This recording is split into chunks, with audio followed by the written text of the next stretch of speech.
राम राम, हरे हरे, हरे कृष्णा, हरे कृष्णा, कृष्णा कृष्णा, हरे हरे, हरे राम, हरे राम, राम राम, हरे हरे। जय श्री प्रभुपाद की जय, अनंत कोटि वैष्णवृंद की जय। हरे कृष्ण। प्रणत प्रणाम।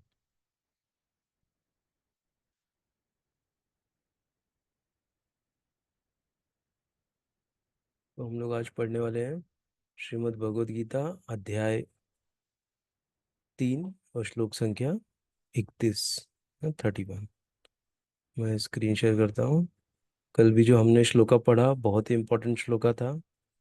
हम्म, और हमने बहुत कुछ उसमें सीखा कि कैसे एक भक्त को रहना चाहिए ना, उसको क्या क्या करना चाहिए, ये हमने देखा था। हम्म, कि कैसे एक तो था कि सारे कार्यों को मुझ में समर्पित करके फिर मेरे पूर्ण ज्ञान से युक्त होकर ना, जो भी हम करें भगवान की प्रसन्नता के लिए करें ना, और जो भी रिजल्ट आए उसको भगवान को अर्पण कर दें ना। तो क्या होगा, हम रिजल्ट से हम डगमगाएंगे नहीं, चाहे वो पास हो चाहे फेल हो, सब भगवान को अर्पित है।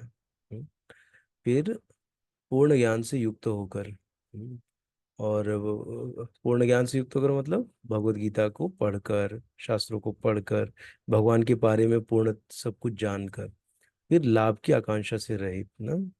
लाभ नहीं सोचना चाहिए मुझे इसमें लाभ मिलेगा क्या उसमें लाभ मिलेगा, ऐसे स्वामित्व के किसी दावे के बिना ना, हमको कंट्रोलरशिप भी नहीं बनना है, हमको प्रोप्राइटर कंट्रोलर नहीं बनना है। और आलस से दूर होकर तो और क्या करो, युद्ध करो। तो ये हमने पढ़ा था। हम्म, अभी हम लोग आगे का श्लोक पढ़ेंगे। ये जो श्लोका भी था बहुत ही महत्वपूर्ण श्लोका था ये। जो कहता है कि मयि सर्वाणि कर्माणि सन्न्यस्य अध्यात्म चेतसा निराशीर्निर्ममो भूत्वा युध्यस्व विगत ज्वरः। इसको याद करना चाहिए मुझे वाला श्लोक, क्योंकि इसमें इतने सारे पॉइंट आए हैं। अर्जुन को उन्होंने ये सब बताया कि कैसे युद्ध करना है, युद्ध करने के लिए क्या क्या करना है। हमको भी युद्ध करने के लिए, युद्ध मतलब हमारा भी जीवन में हमेशा युद्ध चलते रहता है ना, किसी न किसी रूप में। तो हमको ये सब चीजों को करना चाहिए। ठीक है। हमारी जैसे हमारे यहाँ युद्ध एक है, क्रोध से हमारा युद्ध चल रहा है ना। क्रोध मुझे आता है, ईर्ष्या मुझे आती है। तो इन सब अंदर जो हमारे अनर्थ हैं, उनके साथ भी हमारा युद्ध चल रहा है ना। तो उस युद्ध में विजय प्राप्त करने के लिए हमको भगवान के दिए हुए ना 30वें श्लोक में जो भगवान ने हमको निर्देश दिया है, उसका हमको पालन करना चाहिए। हाँ, तो हमारे आंतरिक और बाही बाहरी ना जो भी युद्ध हैं उनको हम अच्छे से उसमें विजय प्राप्त करेंगे। और विजय प्राप्त करके किसको, किसके लिए विजय प्राप्त करना है, भगवान के लिए ना, स्वयं के लिए नहीं। भगवान की प्रसन्नता के लिए विजय प्राप्त करना है। क्या आगे का श्लोक पढ़ते हैं हम लोग। एते मतम इदम नित्यम अनुतिष्ठन्ति मानवाः श्रद्धावन्तो अनसूयन्तो मुच्यन्ते ते अपि कर्मभिः। एते मतम इदम नित्यम अनुतिष्ठन्ति मानवाः श्रद्धावन्त अनुसूयन्तो मुच्यन्ते ते अपि कर्मभिः। एते मतं नित्यम् अनुतिष्ठन्ति मानवा। एते एते मत मतम् इदं नित्यम् अनुतिष्ठन्ति मानवाः श्रद्धावन्तो अनुसूयन्तो मुच्यन्ते ते अपि कर्मभिः। ए जो मैं मेरे मतम आदेशों को, इदम इन, नित्यम नित्य कार्य के रूप में, अनुतिष्ठन्ति नियमित रूप से पालन करते हैं, मानवाः। हम्म इसको थोड़ा सा छोटा कर देता हूँ मैं। हाँ, मानवा, हाँ, मानव प्राणी श्रद्धावंतः श्रद्धा तथा भक्ति समेत अनसूयंतः बिना ईर्ष्या के मुच्यन्ते मुक्त हो जाते हैं, ते वे अपि भी कर्म भी ही सकाम कर्मों के नियम रूपी बंधन से। जो व्यक्ति मेरे पूरे आदेश जो व्यक्ति मेरे आदेशों के अनुसार अपना कर्तव्य करते रहते हैं और ईर्ष्या रहित होकर इस उपदेश का श्रद्धा पूर्वक पालन करते हैं, वे सकाम कर्मों के बंधन से मुक्त हो जाते हैं। हाँ, क्या बोल रहे हैं? जो व्यक्ति मेरे आदेशों के अनुसार अपना कर्तव्य करते रहते हैं और ईर्ष्या रहित होकर इस उपदेश का श्रद्धा पूर्वक पालन करते हैं, वे सकाम कर्मों के बंधन से मुक्त हो जाते हैं ना। तो कौन से आदेश हैं जो अभी भगवान ने हमको 30वें श्लोक में दिया ना? प्रोपराइटर नहीं बनना है, कंट्रोलर नहीं बनना है। और फिर क्या था कि आ, पूर्ण ज्ञान से युक्त होकर ना सारे कार्यों को भगवान को समर्पित करके लाभ की आकांक्षा नहीं करनी चाहिए, और आलस से दूर होकर। तो ये आदेश दिया है, भगवान का निर्देश है ना। तो वही भगवान बोल रहे हैं, जो व्यक्ति मेरे आदेशों के अनुसार अपना कर्तव्य करते रहते हैं और ईर्ष्या रहित होकर ना, ईर्ष्या नहीं आना चाहिए, एनवी नहीं आना चाहिए कि ना कि ये बहुत तेज हो गया है, बहुत होशियार हो गया है। जैसे अगर हम स्कूल में पढ़ते हैं तो हम देखते हैं, अगर हमारे किसी मित्र ने अच्छे स्कोर किए तो हमारे अंदर ईर्ष्या आ जाती है। ये कैसे इतना लेके आया है, ये तो कुछ पढ़ता नहीं, बहुत ज्यादा खेलता है, इसको कैसे इतने मार्क मिल गए। ऐसे हमको ईर्ष्या होने लगती है, इसको मुझे कैसे भी करके पीछे करना है ना। तो ये सब क्या है? ईर्ष्या, इसी को कहते हैं। तो ऐसी ईर्ष्या हमारे अंदर नहीं आनी चाहिए। इसलिए यहाँ कहा है ईर्ष्या रहित। हाँ? हम्म इस उपदेश का श्रद्धा पूर्वक ना, पूर्ण विश्वास के साथ, श्रद्धा के साथ इसका पालन करना चाहिए कि ऐसा भगवान ने बोला है, इसीलिए मुझे ऐसा पालन करना है।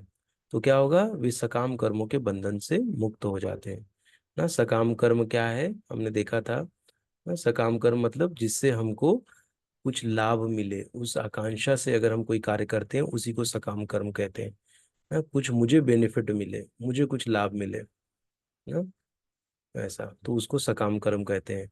कर्म तो हमको वो करना ही है, खाली हमको ये नहीं सोचना चाहिए कि मुझे इससे फायदा मिले ना। हमको क्या सोचना चाहिए? भगवान को प्रसन्नता होगी क्या अगर मैं ये कार्य करूंगा? तो ऐसा हमारे अंदर क्वेश्चन आना चाहिए ना। तब हम भगवान के लिए कार्य करें, तब वो कार्य कृष्ण भावना भवित कार्य हो जाएगा ना। तब आपको उसके फल की भी चिंता नहीं रहेगी, क्योंकि आप तो भगवान के लिए कर रहे हैं। पास हुआ तो भी भगवान का, फेल हुआ तो भी भगवान का ना। तो आप चिंतित नहीं होंगे इससे। करेक्ट। इसके लिए ये कहा जाता है कि कृष्ण भावना भवित बनना, बनने से हमारी सारी चिंता भगवान की चिंता हो जाए, हमारी चिंता नहीं। और भगवान तो कितना भी चिंता है, उनको कोई फर्क नहीं पड़ता है ना। उस सब चीजों को अच्छे से हैंडल कर सकते हैं ना। तो इसीलिए हमको हैंडल नहीं हो पाएगा। हमको अगर थोड़ी चिंता आ गई, हम तुरंत हमारा स्वास्थ्य खराब हो जाएगा ना। लेकिन भगवान का ऐसा नहीं है। इसीलिए उनको ही सब देना चाहिए हमको, जो भी हम करते हैं। चाहे वो रिजल्ट अच्छा हो चाहे बुरा हो, भगवान सब लेने में समर्थ है। ठीक है, तो ये था इसका अर्थ। अभी हम तात्पर्य पढ़ते हैं। श्री भगवान कृष्ण का उपदेश समस्त वैदिक ज्ञान का सार है, अतः किसी अपवाद के बिना यह शाश्वत सत्य है। जिस प्रकार वेद शाश्वत है, उसी प्रकार कृष्ण भावनामृत का यह सत्य भी शाश्वत है। मनुष्य को चाहिए कि भगवान से ईर्ष्या किए बिना इस आदेश इस आदेश पर विश्वास रखे, दृढ़ विश्वास रखे। इस आदेश में दृढ़ विश्वास रखे। ऐसे अनेक दार्शनिक हैं जो भगवत गीता पर टीका रचते हैं, किंतु कृष्ण में कोई श्रद्धा नहीं रखते। वे कभी भी सकाम कर्मों के बंधन से मुक्त नहीं हो सकते। क्या बोल रहे हैं? ऐसे अनेक दार्शनिक हैं जो भगवत गीता पर टीका रचते हैं, किंतु कृष्ण में कोई श्रद्धा नहीं रखते। वे कभी भी सकाम कर्मों के बंधन से मुक्त नहीं हो सकते ना। टीका तो बहुत लिखेंगे, लेकिन भगवान में कोई श्रद्धा नहीं है, कृष्ण में ना। वे कभी भी सकाम कर्मों के बंधन से मुक्त नहीं हो सकते ऐसे लोग। किंतु एक सामान्य पुरुष भगवान के इन आदेशों में दृढ़ विश्वास करके कर्म नियम के बंधन से मुक्त हो जाता है। भले ही वह इन आदेशों का ठीक से पालन न कर पाए, किंतु चूंकि मनुष्य इस नियम से रुष्ट नहीं होता और पराजय तथा निराशा का विचार किए बिना निष्ठा पूर्वक कार्य करता है, अतः वह विशुद्ध कृष्ण भावनामृत को प्राप्त होता है। ना भले हो सके उसके पास कोई डिग्री ना हो, ना कोई बहुत बड़ा औहदा उसको ना मिला हो, ना नॉर्मल हो, ना हो सकता है वो किसान हो सकता है वो कोई भी जो कार्य करने वाले हो ना, कोई सफाई वाला हो सकता है ना, या हो सकता है कोई बहुत बड़ा इंजीनियर भी है। तो ऐसे सब लोग, ऐसे नहीं कि किसी को भी खाली ये जो भक्ति है किसी को भी मिल सकती है ना। ऐसे तो उसके लिए कोई बंधन नहीं है कि उसको ये होना चाहिए वो होना चाहिए। गरीब से गरीब को भी ये मिल सकता है। गरीब से गरीब जो है वो भी इस कृष्ण भावनामृत से जुड़ सकता है। किंतु चूंकि मनुष्य इस नियम से रुष्ट नहीं होता और पराजय तथा निराशा का विचार किए बिना निष्ठा पूर्वक कार्य करता है, अतः वह विशुद्ध कृष्ण भावनामृत को प्राप्त होता है। मेन क्या इंपॉर्टेंट है यहाँ पे? भगवान के आदेशों में दृढ़ विश्वास। ना जब दृढ़ विश्वास रहेगा तभी तो हम, जो हमको आदेश मिला है उसका हम लोग दिल से पालन करेंगे ना, अगर विश्वास है तो। दृढ़ वो भी, ना अटल विश्वास, कि ये नहीं कि आज विश्वास है कल विश्वास नहीं है, ऐसा नहीं। दृढ़ विश्वास। हम्म। और ये जो कृष्ण भावनामृत है ये कोई कोर्स नहीं है ना। ये भगवत गीता ऐसा ग्रंथ है कि इसका हम कोर्स नहीं कर रहे हैं ना, कि एक साल हमने पढ़ा हो गया भगवत गीता में हम मास्टर बन गए, नहीं। ये भगवत गीता कम से कम हमारे जीवन में 108 बार पढ़ना चाहिए ना, कम से कम। मैक्सिमम तो कितना भी इसका लिमिटलेस है। हम्म, ऐसे तो हमारी निष्ठा और बढ़ती जाएगी। और हमें आदेश भी दिया है हमारे आचार्यों ने कि रोज हमको भगवत गीता और श्रीमद् भागवतम पढ़ना चाहिए ना?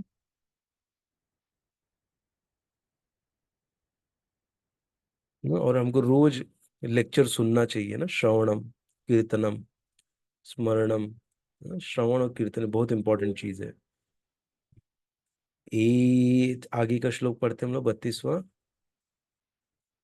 ये एक बार फिर से इसका ऊपर वाले का 31वें का देख लेते, क्या था? जो व्यक्ति मेरे आदेशों के अनुसार अपना करते हुए करते रहते हैं और ईर्ष्या रहित होकर इस उपदेश का श्रद्धा पूर्वक पालन करते हैं, वे सकाम कर्मों के बंधन से मुक्त हो जाते हैं। सिंपल है ना। ईर्ष्या नहीं चाहिए और श्रद्धा पूर्वक जो भगवान ने आदेश दिया उसका पालन करना चाहिए। और भगवान ने आदेश किसके माध्यम से दिया है? श्रीमद् भगवत गीता के माध्यम से आदेश दिया है। फिर हमको आदेश कहाँ से मिलता है? हमारे गुरु से मिलता है। गुरु क्या करते हैं? वो हमको शास्त्रों को डिकोड करके समझाते हैं कि भगवान क्या यहाँ कहना चाह रहे हैं ना, और क्या भगवान का आदेश है। नहीं तो क्या हो जाएगा, हम लोग पढ़ तो सब रहे लेकिन आदेश ही समझ में नहीं आ रहा है। और चलो आदेश समझ भी गया तो उस आदेश को कैसे हमको इम्प्लीमेंट करना है ना, ये कौन समझाता है? गुरु समझाता है हमको, कि जो आदेश भगवान यहाँ पर दे रहे हैं उन आदेशों को प्रैक्टिकली कैसे हम लोग अपने जीवन में उतार सकते हैं ना, तो ये हमको गुरु बताते हैं। हम्म। इसीलिए ना कहा गया है कि तद्विद्धि प्रणिपातेन परिप्रश्नेन सेवया उपदेक्षन्ति ते ज्ञानम ज्ञानिनम तत्वदर्शिना। ना भगवान जो हमारे गुरु हैं उनके पास विनीत भाव से ना हमको एकदम विनम्र होके जाके उनसे हमको पहले तो उनकी सेवा करनी है। सेवा करने के बाद जब वो प्रसन्न होंगे तब हमको उनसे प्रश्न पूछने हैं ना। और जो वो भक्ति में या जो ज्ञान में बहुत बड़ा चढ़ा है, दक्षिणती ते ज्ञानम ज्ञानिनस तत्वदर्शिन, जिसने तत्व का दर्शन कर लिया है ना, जिसने भगवान का दर्शन कर लिया है ग्रंथों के माध्यम से, तो वो ऐसा व्यक्ति आपको ज्ञान देने में समर्थ है। तो ऐसा है, विनीत भाव से हमको गुरु के पास जाना चाहिए, विनम्र भाव से। चलो आगे का श्लोक पढ़ते हैं हम लोग।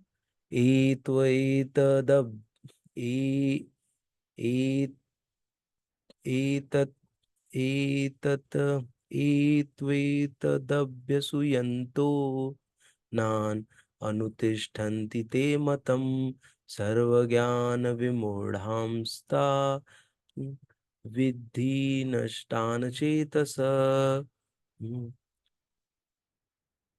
तान् विद्धि नष्टान् अचेतसः एतत् अभ्यसूयन्तः न अनुतिष्ठन्ति मे मतं सर्वज्ञानविमूढांस्तान् विद्धि नष्टान् चेतसः।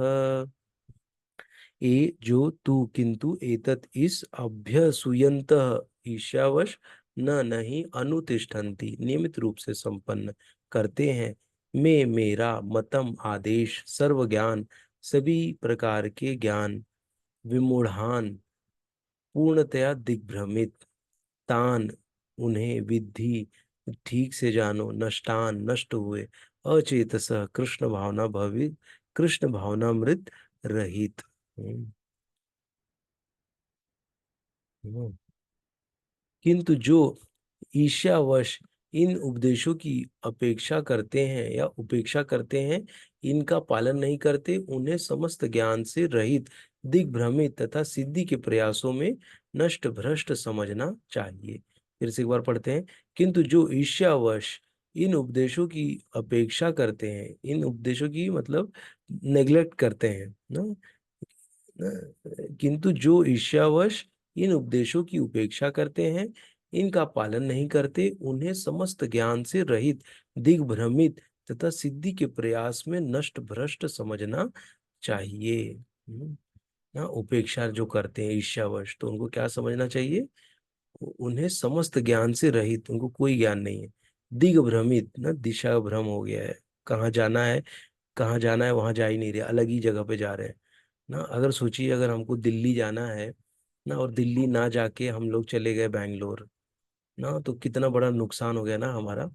हम लोग को दिल्ली जाना था, ना दिल्ली जाके हम चले गए कहाँ, बैंगलोर। मतलब अगर हम लोग मैप में देखें तो दिल्ली कहाँ है और बैंगलोर कहाँ है ना, हम नीचे आ गए। अगर नक्शे में देखेंगे हम भारत के मैप में, तो देखेंगे कि बैंगलोर नीचे साइड में है और दिल्ली जो है ऊपर है। तो ऊपर जाने के बजाय हम कहाँ आ गए, नीचे आ गए।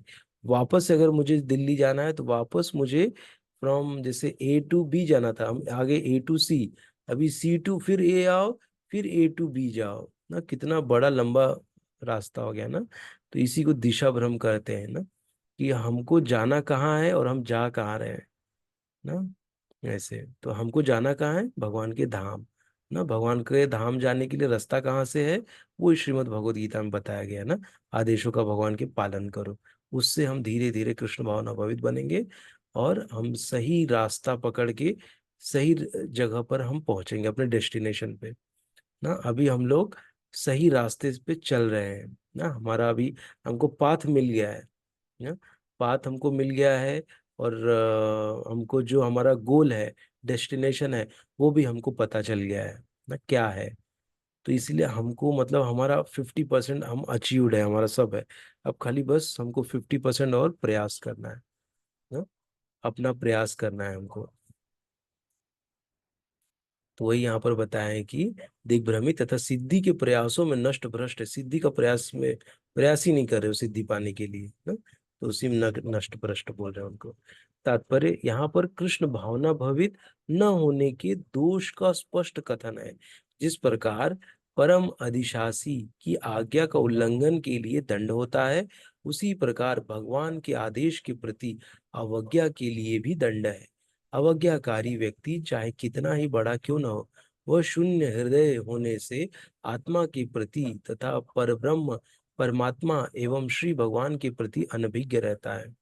अतः ऐसे व्यक्ति से जीवन की सार्थकता की आशा नहीं की जा सकती। एक बार फिर से पढ़ते हैं हम लोग। यहाँ पर कृष्ण भावना भवित न होने के दोषों का स्पष्ट कथन है। ठीक है। जिस प्रकार परम अधिशासी की आज्ञा का उल्लंघन के लिए दंड होता है, उसी प्रकार भगवान के आदेश के प्रति अवज्ञा के लिए भी दंड है। अवज्ञाकारी व्यक्ति चाहे कितना ही बड़ा क्यों न हो, वह शून्य हृदय होने से आत्मा के प्रति तथा परब्रह्म परमात्मा एवं श्री भगवान के प्रति अनभिज्ञ रहता है। अतः ऐसे व्यक्ति से जीवन की सार्थकता की आशा नहीं की जा सकती ना। मतलब क्या है कि ऐसा व्यक्ति दंडनीय हो जाता है। ऐसा है, इसलिए भगवान की आदेश का हमको अवज्ञा नहीं करना चाहिए ना। अवज्ञा करेंगे तो हमको दंड मिलेगा ना, और वो ऐसा दंड रहेगा कि हम झेल नहीं पाएंगे। अतः ऐसे व्यक्ति से जीवन की सार्थकता की आशा नहीं की जा सकती। हम्म। ना तो ये सब क्या है, दोष बताए गए हैं। ठीक है, ईर्ष्या और भगवान के आदेशों का पालन नहीं करना, और दिग्भ्रमित सिद्धि के प्रयासों में नष्ट भ्रष्ट समझना। ठीक है, ये वाला भी श्लोक हम पढ़ लेते हैं। सदृशं चेष्टते स्वस्याः प्रकृतेर्ज्ञानवान् अपि प्रकृतिं यान्ति भूतानि निग्रह किं करिष्यति। सदृशं चेष्टते स्वस्याः प्रकृते ज्ञानवान् अपि ज्ञानवान् अपि प्रकृतिं यान्ति भूतानि निग्रह किं करिष्यति। ज्ञानी पुरुष भी अपनी प्रकृति के अनुसार कार्य करता है, क्योंकि सभी प्राणी तीनों गुणों से प्राप्त अपनी प्रकृति का ही अनुसरण करते हैं। भला दमन से क्या हो सकता है? ज्ञानी पुरुष अपनी प्रकृति के अनुसार कार्य करता है, क्योंकि सभी प्राणी तीनों गुणों से प्राप्त अपनी प्रकृति का ही अनुसरण करते हैं। भला दमन से क्या हो सकता है? तात्पर्य, कृष्ण भावनामृत के दिव्य पद पर स्थित हुए बिना प्रकृति के गुणों के प्रभाव से मुक्त नहीं हुआ जा सकता, जैसा कि स्वयं भगवान ने 7वें अध्याय में कहा है। अतः सांसारिक धरातल पर बड़े से बड़े शिक्षित व्यक्ति के लिए केवल सैद्धांतिक ज्ञान से आत्मा को शरीर से पृथक करके माया के बंधन से निकल पाना असंभव है। ना? सांसारिक धरातल पर बड़े से बड़े शिक्षित व्यक्ति के लिए केवल सैद्धांतिक ज्ञान से आत्मा को शरीर से पृथक करके माया के बंधन से निकल पाना असंभव है। ना, खाली आत्मा और शरीर को पृथक करके अगर वो समझे, खाली यही ज्ञान उसको मिल जाए, तो इससे क्या होगा कि माया के बंधन से निकल पाना असंभव है। ये ज्ञान पर्याप्त नहीं है। ऐसे अनेक तथाकथित अध्यात्मवादी हैं जो अपने आप को विज्ञान में बढ़ा चढ़ा मानते हैं, किंतु भीतर भीतर वे पूर्णतया प्रकृति के गुणों के अधीन रहते हैं, जिन्हें जीत पाना कठिन है। ज्ञान की दृष्टि से कोई कितना ही विद्वान क्यों न हो, किंतु भौतिक प्रकृति की दीर्घकालीन संगीत के कारण वह बंधन में रहता है। कृष्ण भावनामृत उसे भौतिक बंधन से छूटने में सहायक होता है, भले ही कोई अपने नियत कर्मों के करने में संलग्न क्यों न रहे। अतः पूर्णतया कृष्ण भावना भवित हुए बिना नित्य कर्मों का परित्याग नहीं करना चाहिए। किसी को भी सहसा अपने नित्य कर्म त्याग कर तथा कथित योगी या कृत्रिम अध्यात्मवादी नहीं बन जाना चाहिए। अच्छा तो यह होगा कि यथास्थिति में रहकर श्रेष्ठ प्रशिक्षण के अंतर्गत कृष्ण भावनामृत प्राप्त करके करने का प्रयत्न किया जाए। इस प्रकार कृष्ण की माया के बंधन से मुक्त हुआ जा सकता है। श्रेष्ठ प्रशिक्षण के अंतर्गत, ना, एक हमारे पास एक ऐसा गुरु होना चाहिए जो प्रशिक्षित हो, ना, जो शिक्षित हो, ना, कृष्ण भावनामृत में वो बहुत ही जानता हो। ना, ऐसे हमको गुरु की शरण में जाना चाहिए। तब फिर क्या होगा, हमारा बहुत समय बच जाएगा। इस प्रकार कृष्ण की माया के बंधन से मुक्त हुआ कहा जा सकता है। ना, ऐसे बता रहे हैं यहाँ पे। इसीलिए जब तक हम पूर्णतया कृष्ण भावना भवित नहीं हो जाते, हमको परित्याग नहीं कर देना चाहिए कि मैं ये नहीं करूंगा, वो नहीं करूंगा। ना, नित्य कर्मों का एटलीस्ट हमको पालन करना चाहिए। हम्म, ना, अपने को विज्ञान में बड़ा चढ़ा मानते हैं, किंतु भीतर भीतर पूर्णतया प्रकृति के गुणों के अधीन रहते हैं, जिन्हें जीत पाना कठिन है। ज्ञान की दृष्टि से कोई कितना ही विद्वान क्यों न हो, किंतु भौतिक प्रकृति की दीर्घकालीन संगति के कारण वो बंधन में रहता है। हम्म, हाँ, ये प्रकृति के गुण कार्य करते हैं। ना, जो भी कार्य हो रहा है वो प्रकृति के 3 गुणों के माध्यम से हो रहा है। ना, और ये ऐसे है कि प्रकृति के 3 गुणों के द्वारा अपने आप हो रहा है, और हमको क्या करना है, बस खाली खड़े रहना है। ना, अपने आप हम लोग प्रॉब्लम में जाएंगे, और देखेंगे नेक्स्ट क्षण प्रॉब्लम तो गायब हो गया, क्योंकि कोई प्रॉब्लम परमानेंट नहीं है, ना, टेम्पररी है। और कोई खुशी भी परमानेंट खुशी नहीं है, टेम्पररी खुशी है। ठीक है। तो ऐसा है। ना, जैसे हम लोग देखते हैं कि हमारे पास यदि कोई नई चीज आती है, तो हम कितना प्रसन्न रहते हैं। ना, उसको 2-3 दिन तो उसको साथ में लेकर ही सोते हैं। ना, उसको ही देखते रहते हैं और खुश होते रहते हैं। ना, लेकिन क्या होता है, ऐसा हमेशा रहता है क्या? नहीं, एक महीना ज्यादा से ज्यादा होगा। उसके बाद क्या होगा, उसको हम कहीं भी ऐसे ही रख देंगे यहाँ वहाँ। हाँ, उसकी ज्यादा केयर नहीं करेंगे, उसकी ज्यादा चिंता नहीं करेंगे हम, ऐसा। हम्म। हम्म।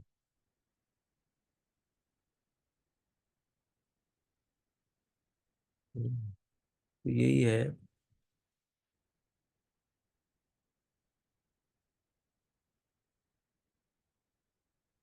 ना, इसीलिए यहाँ पर कोई परमानेंट नहीं है, और किसी से हमको ऐसे दिल नहीं लगा लेना है ना, ऐसे सोच के कि अरे ये तो परमानेंट है।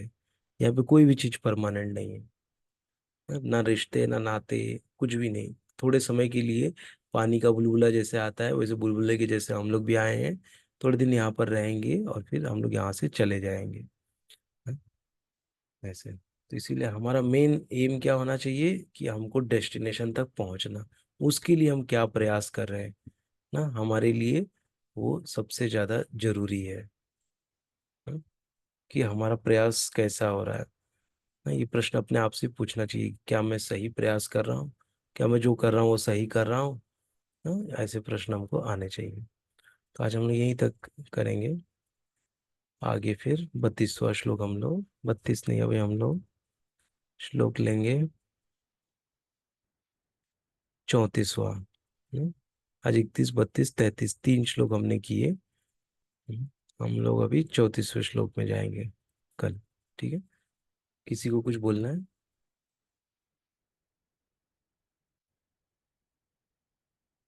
मैं म्यूट क्यों करता हूँ, आप बोल सकते हैं अभी अनम्यूट करके।